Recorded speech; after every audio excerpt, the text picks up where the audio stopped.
Bonjour à tous, nous poursuivons avec la 7e Mishnah du 8e Perek de Masechet Yoma. La Mishnah nous dit Mishnafla alav mapolet.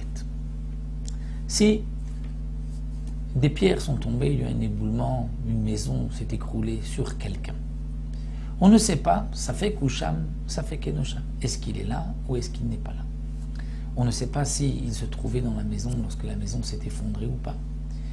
Bien sûr, s'il était dans la maison lorsqu'elle s'est effondrée, il est peut-être vivant, et donc il y a un safek, peut-être qu'il est en danger de mort, donc on va transgresser Shabbat, enlever les pierres pour pouvoir le sauver.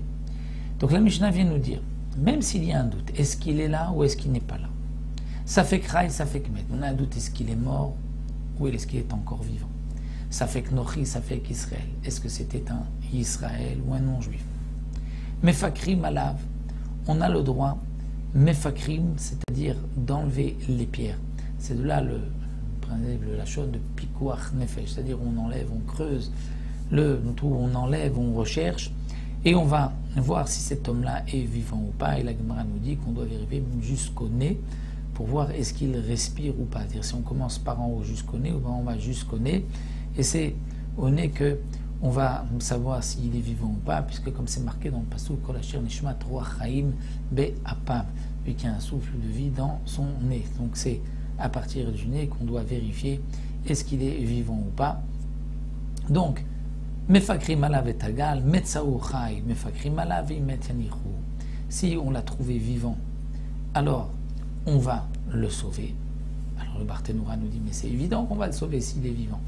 Parce que la Mishnah vient nous enseigner que même si on sait qu'il ne va pas vivre longtemps, il ne va vivre encore que quelques instants, eh bien, on va quand même le sauver pour qu'il puisse vivre ces quelques instants. C'est-à-dire, si on le laisse, il va mourir tout de suite. Si on le sauve, il vivra encore quelques temps, pas longtemps. C'est qu'il va mourir, eh bien, on devra, même pour ces chayesha, à ce petit moment, la vie est précieuse, et donc on le sauvera même pour chayesha. Veimet, et s'il est mort, yanichu, on le laissera.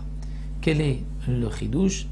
C'est que, comme nous explique le Barthénoura, bien que dans Masechet Shabbat, nous avons un avis qui dit que lorsque un mort se trouve dans un endroit où il y a un incendie, on a le droit de sortir le mort de la maison, parce que si on ne lui permet pas de sortir le mort de la maison, il risque d'éteindre le feu pour ne pas que son proche parent brûle.